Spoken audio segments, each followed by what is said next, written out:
Morning. Welcome to this edition of BasstoBassCooking. Today we're going to cook pork chop stew. It's a simple Babin recipe. Oh, and this is Lulu too, by the way. She enjoys this one. The whole house smells of pork chops. I'm marinating the pork chops that I cut up and put the fajita seasoning on them. Now we're going to put them in the hot grease, sear each side, and cook them down.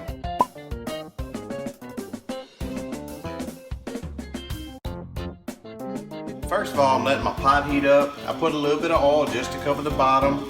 And then you always know your oil's hot. I put a little sifted flour in this container. And then I get the one with the big holes so that way I can make sure when it starts sizzling and you hear it, the grease is hot and it's ready to go. That's all I do there. Now, I'm taking my pork chops that I cut up, putting them in there. You can hear them sizzling. Seems like the longer I leave them in there, the better it tastes too. So I don't think there's any difference. You can't go too long really, unless it's brown and burnt. You don't want that.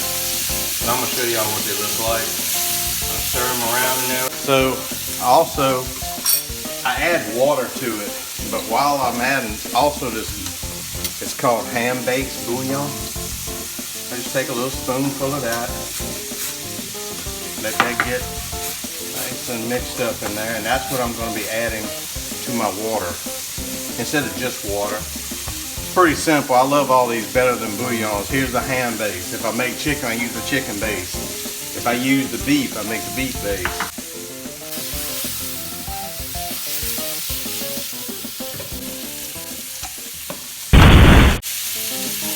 Fix and split that after it's seared.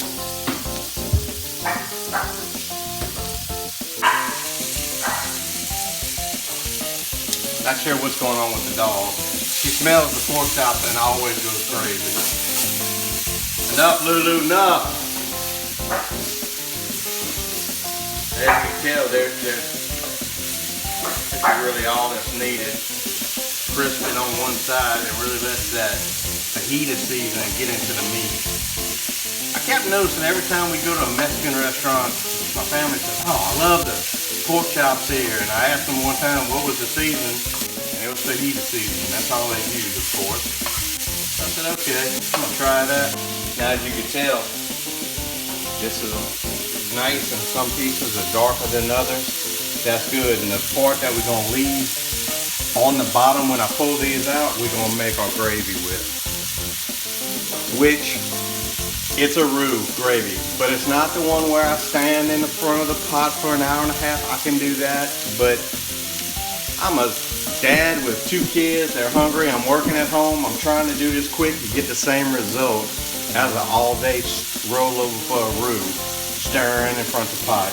And I think I've captured it with the powder roux or the roux in a jar, but I like the powder because it takes up all the rest of the oil that's from the meat and everything else, and you'll see that in a second. All right, now we're fixing to make the gravy. Check it out. You've seen what the meat looks like. It's seared.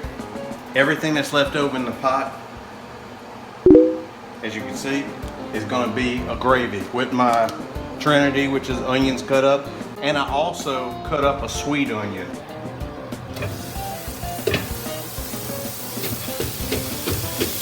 So pretty much I'm just going to melt this all down.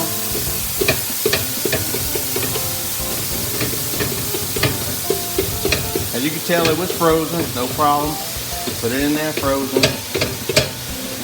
It's gonna make an awesome gravy once it's all cooked down in the pot.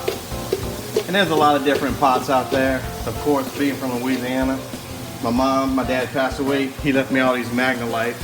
I love them. And I pour that sweet onion in here too. And basically what I'm gonna do is I'm gonna let it all cook down.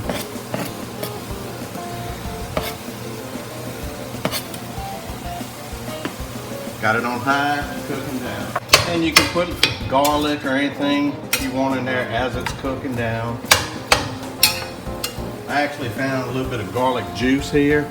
Kind of love this. That way I don't have to round up any pieces of That's about all you need for a little garlic. For the finicky folks, you don't tell them what's in there, they still eat it and they don't know any different. Right, son? Yep. Alright. Yeah, in case y'all didn't know, my producer, editor, / everything else computer tech is my 14-year-old son, Hunter, who really can do all this. I just cook for him. So, there you go. Let's go cook about 5 minutes like that. Alright, welcome back. It's been 5 minutes cooking. I took the lid off the pot, and now you see what we have. So, remember the bouillon? The better than bouillon ham? We're going to add that in there a little bit. You can hear it. We're going to stir it around, as you can see. Just stirring around.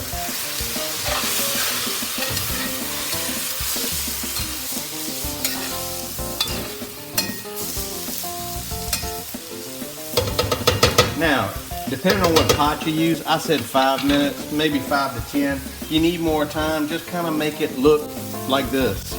And now I'm putting in a little bit of powdered flour that's got some flavor into it. You want powdered Roux. There's a few companies out there that sell it.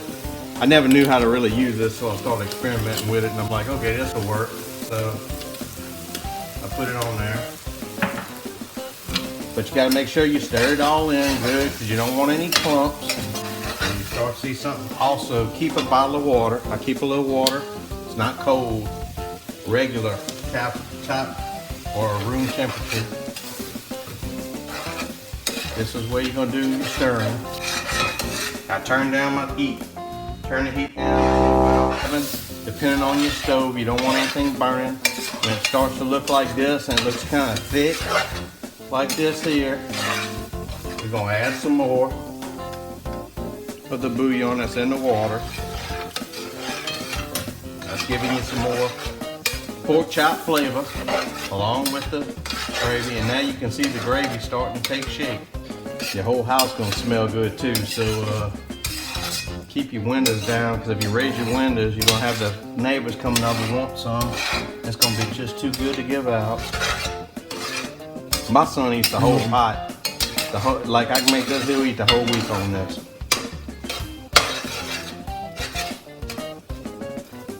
Alright, so now I'll put the rest of it in there. And this measurement was only this little pan here, probably about, I guess, 8 ounces, 10 ounces of water, something like that, whatever a little pan is. Just want to take a little spoonful. Showed me this and he quit making homemade roux, so I figured if he can do it and this is good enough for him, I'll do it. Now I'm just turn everything down to low on your stove and putting all the pork chops in there. And that's the leftover flavor there. And that's that. 4 hours later.